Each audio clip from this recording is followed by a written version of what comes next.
il est toujours difficile pour le chrétien déjà de comprendre pourquoi Jésus a été baptisé, parce qu'il n'avait pas besoin d'être baptisé. Mais Jésus va prendre le chemin de tout pécheur déjà, voilà, qui reçoit le baptême à l'époque pour la conversion des péchés, même si lui, il est sans péché. Mais en plongeant dans les eaux du Jourdain, il prend le péché des hommes et il va amener le péché des hommes à être crucifié à la croix pour que tout homme soit sauvé. Et en même temps, qu'est-ce que Jésus va faire au désert? On peut se poser la question, puisqu'on se dit, mais attends, il y a des malades, il y a des gens qui sont possédés, il y a des gens qui ont besoin de guérison, il y a des miracles à faire. Et il dit, prend 40 jours et ça donne le désert. Et peut-être que ça nous arrive de temps en temps, et peut-être je pense que c'est arrivé, toujours, que parfois quand on a besoin, par exemple, que nos enfants aient fait des affaires, ou bien peut-être que peut-être le frère et la sœur, ou bien peut-être tel camarade fait une affaire, nous, il prend son temps. Et là, de temps en temps, on dit, surtout dépêche pas, Ça, c'est comme, par exemple, dans les réunions, ça, on le voit souvent.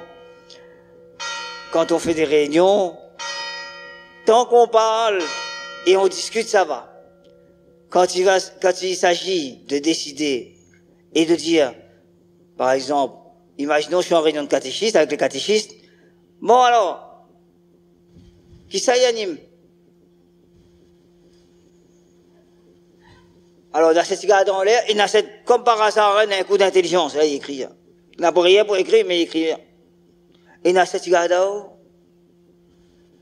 Et là, il réfléchit profondément, Et là, on dit, mais, surtout, répondre pas sur tout en même temps. Voilà. Ça, je pense que tous on l'a vécu. Que ce soit ici, même dans le travail. Voilà. Quand il y a une réunion dans le travail et qu'il y a quelque chose à faire, en règle générale, on a tous dans un coin de la tête, demandez à un tel, allez, gagne ça. Voilà. Mais par moi, demande par moi, Voilà. Donc, Jésus, on peut se poser la question, mais qu'est-ce qu'il va faire au désert? Donc, on nous dit, il va rester 40 jours, donc, un séjour un peu long, un peu plus d'1 mois, tenté par Satan. Alors ça, c'est vrai que c'est une question chez nous. Parce qu'on se dit, mais attends, Jésus, tu es fils de Dieu.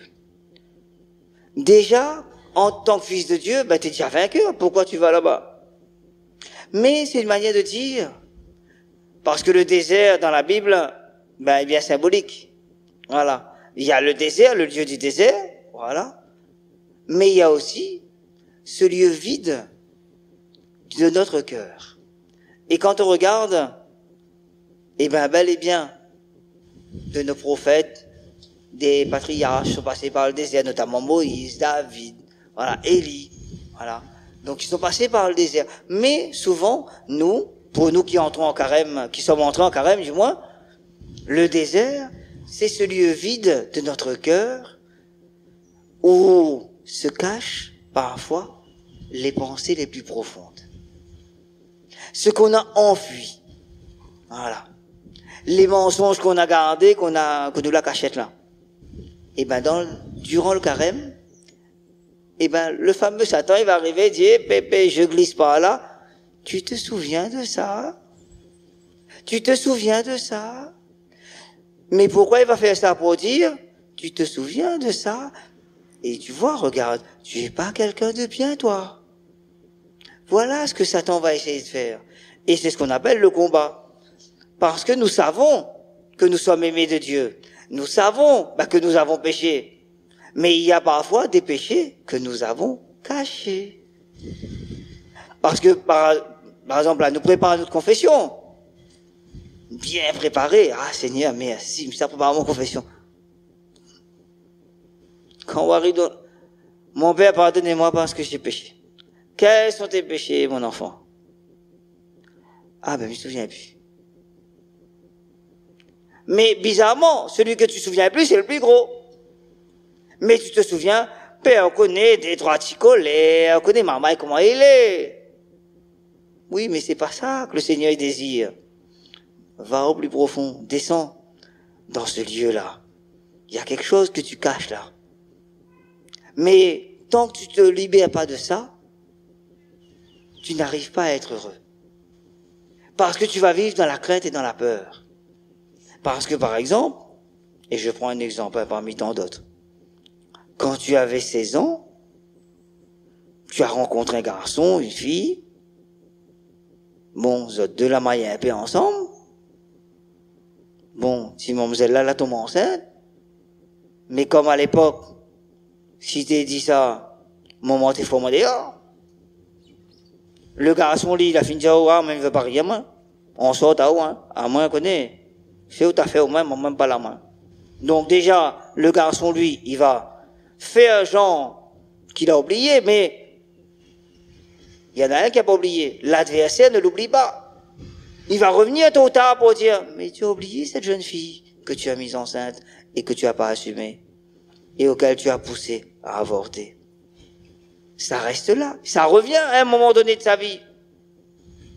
Cette jeune fille qui l'a fait secrètement dans le dos de maman, papa, parce qu'il fallait pas personne te connaît. Et avant rentre, soit à l'hôpital ou bien chez madame un tel ou monsieur un tel, t'es bien fait ça. Moi, t'es tourné à droite, à gauche, voir si personne ne voit pas moi. Moi, t'es court comme si t'aspires à moi. Moi, t'es fait une affaire. Personne ne connaît pas, ni vu. Pas vu, pas pris. Mais, Dieu le sait. L'adversaire aussi le sait. Et tôt ou tard, il remonte à ta conscience.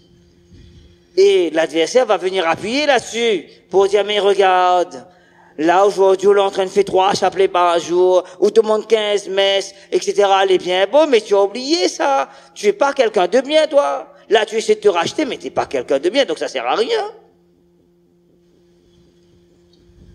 Vous voyez? Donc, de dire, tiens, dans le plus profond de nous. Et c'est comme ça, c'est pour ça que j'invite souvent, dans le temps de carême, pour préparer sa confession, jamais marche main libre. Toujours avoir un stylo avec un petit carnet. Parce que quand ton péché remonte là, note-le. Comme ça, tu sais que quand tu vas te confesser, eh ben, ce petit carnet-là, il est coup, et que tu puisses enfin avouer à Dieu ta plus grosse faute. Parce que Satan, quand il te tente, il va te dire quoi, lui? Certes, il va te rappeler ta faute, mais il va te dire aussi, ou l'a fait une fois. Ou peut faire des fois, elle n'est pas grave, ça. Un petit colère, un petit mensonge. Ou l'a fait aujourd'hui, ben demain envoyé, larguer la sauce. Elle n'est pas grave, ça. Bon Dieu connaît pas ça, lui. Bon Dieu connaît, lui, inquiète pas. Oh. Et tu vas, de plus en plus, t'enfoncer dans le péché. Voilà ce que Satan veut faire. Quand il te tente, c'est dire, mais pourquoi tu t'inquiètes? Je prenais l'exemple la dernière fois, quand nous à Carrefour, nous prenons un raisin. Mais c'est quoi ça? L'est pas grave ça. Ou calcule banaï ou là. Mon tient magasin là, banaï avec des milliers d'euros, un raisin, ça part une azote. À manger un autre. Oublie pas, là, les 4 heures, on a soleil, tape dire, on a diabète. Mange 2. Pour diabète, les bons, ça, comme ça, ou tout ceux qui ne sont pas trop. Vous voyez comment Satan peut nous attraper là-dessus. Voilà. Donc là, je parle de ça, mais ça peut être autre chose aussi. Ça peut être le comportement à la maison. Bonhomme, là, la fin trompe pas, ouais, une fois. Là, les 4 heures, il n'a pas encore arrivé. Où ça, au cas qu'il est, ou là? Il va dire, où il a passé la casse, son moment, ou les sûr. Si il a fait une fois là, à mon avis, là, il y a un petit chiment, t'es bah, ouais. Donc, mais Satan, il va appuyer là-dessus. Sur ta confiance, parce que toi, tu as décidé de pardonner. De dire, tiens, toi, mon chéri, mon doudou, mon amour, bon, l'a fait mal mon cœur, ou l'a bâti, ouais, un autre. Mais il m'a la pardonne à vous. Mais le fait que tu aies pardonné, ben, ça déplaît à Satan. Et lui, il va dire, mais, toi, t'es bête, toi, hein? T'as toujours rien compris, hein? Ou l'a pas compris, bonhomme, là, il aime pas. Ou l'a pas compris, madame, là, il en fout d'eau. Ou l'a pas compris que, quoi qu'on fait, ce sera toujours pareil. Et si tu écoutes ce fameux Satan quand il te parle, ta vie n'avance pas. Et ça, Déjà, c'est dans les relations, mais c'est encore plus dans la prière. Pour dire, mais attends, là, regarde un coup de vie. Tout cette la fin traversée là. Tu crois que le bon Dieu, il a le temps avec toi? Franchement. Tout ça, mon n'a pas occupé là, quand il n'a le temps avec vous, si mon Saint-Sissan là. En plus, ça va mettre couvre-feu, quoi. Mais à 22 heures, je peux plus venir, la couvre-feu. Donc, j'ai battu, ouais. À quoi ça sert de prier? Regarde ta vie. T'as déjà un enfant qui s'est suicidé. Ton mari, il a volé le chemin. Autre madame, il n'arrête pas de dispute. Il n'y a pas si longtemps, tu découvres la maladie de tes parents. Toi-même, tu découvres que tu es malade. Et là, tu vas encore prier, tu vas encore à la messe. Qu'est-ce que tu vas faire à la messe? Qu'est-ce que ça t'apporte? Reste où là même, regarde dans la télé là-bas, les joli ça. Vaut mieux regarder l'élection Miss France que ni la messe. Où ça regarde Père Jean-François? Garde Miss France, les meilleurs, les plus jolis là-bas. Là-bas, il défile en maillot de bain, Père Jean-François avec son grand chasuble, il ressemble à rien, En plus, il cause un tas. Et je peux, si j'écoute, dire, oui, je regarde. Vous voyez? Donc, je dis avec humour, mais c'est un peu ça. Dire, Satan, il va jouer sur nos sensibilités. La tentation, c'est pas quelque chose qui arrive en large, c'est de toutes petites gouttes qu'il va vouloir déverser pour te dire, Dieu, arrête. Ça vaut pas la peine. Et si on revient à l'origine, es-tu sûr que Dieu t'a dit de ne pas manger du fruit de l'arbre? Est-ce que vous l'êtes sûr? C'est ça que mon Dieu l'a dit à vous? Non. Moi, je te le dis. Si tu manges, tu seras comme Dieu. Et ça, c'est la tentation de ce monde. Notamment, regardons par exemple, pas besoin d'aller loin, nos responsables politiques. Quand je parle, tu m'écoutes, fais un mot de bouche, réfléchis pas. J'ai décidé que c'est comme ça et c'est comme ça, pas autrement. Oui, mais j'ai le droit de dire quelque chose. J'ai le droit de penser, de réfléchir. Eh ben, c'est exactement là-dessus. C'est exactement la technique de Satan. Et ça, on peut le voir aussi dans nos relations.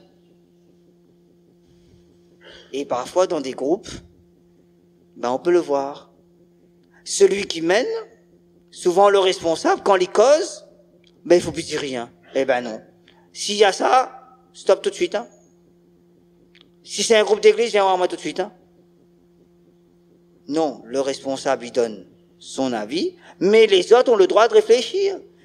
Il n'a pas le droit de dire, tiens, à partir de maintenant, tous les jeudis, à 3 heures, nous fait chapelet. Ouais, mais c'est à 3 heures, ça fera mon maman et moi. Ah, ben non, ben si vous ne gagnez pas, ben allez là-bas. Non. Là, c'est la dictature. Et c'est exactement la technique de Satan. Satan, il aime la dictature. Il aime manipuler les gens. C'est moi qui commande, personne d'autre. Alors que nous savons Dieu, nous savons bien que c'est Dieu qui ne va pas nous commander, parce que Dieu nous laisse la liberté. Mais Dieu, par ses paroles, il nous donne un axe de vie. Il dit, si tu veux réussir, eh ben, ne tue pas, ne vole pas, ne commets pas d'adultère, ne fais pas ci, ne fais pas ça. Si tu veux vivre la vraie vie. Donc, le Seigneur, s'il est allé au désert, c'est une manière de nous inviter durant ce carême, de dire, tiens, moi aussi, il faut que j'aille au plus profond de mon cœur et de mon être.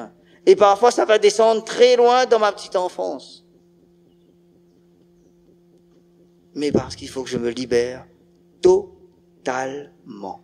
Et c'est ce que le Christ veut. Et c'est parfois, on le voit, voilà, par exemple, ben parfois dans le carême, ben il y a des souvenirs comme, bizarrement, hein, les attouchements, les viols, les violences, ils remontent à la surface. J'ai caché ça pendant des années. Pourquoi chaque carême ça remonte? Parce que le Seigneur dit, mais il est temps de t'en libérer. Et je suis là avec toi. Je combats avec toi. Et ensemble, on va faire en sorte que Satan ne te coule pas avec ce péché-là.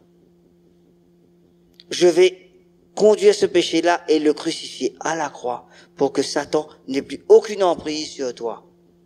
Parce que c'est ça que Satan attend.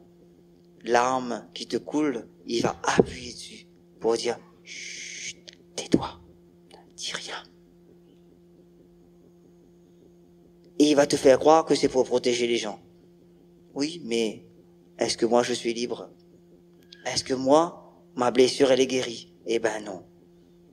Alors que ce temps de carême, nous puissions prendre ce temps. Et quand ça arrive, voilà, donc on peut rencontrer un prêtre, pas forcément moi, voilà, maman elle est là, mais peut-être certains ils disent mais il fait catéchisme là, Père François il connaît à moi trop, après mais il sera pas trop libre. Mais il en voudra pas, ouais. Mais ce que je t'encourage, c'est de dire tiens, tu as un confrère qui est là, j'ai un confrère qui est là, tu peux aller Saint-André, Saint-Benoît, Saint-Pierre, Saint-Paul, qu'importe, rencontrer un prêtre pour te confesser et te libérer de ce poids-là. Voilà. De ces poids qui nous pèsent depuis des années là. Eh ben, ce carême ne laisse pas Satan te tenter là-dessus. Au contraire, libère-toi et sois libre. Amen.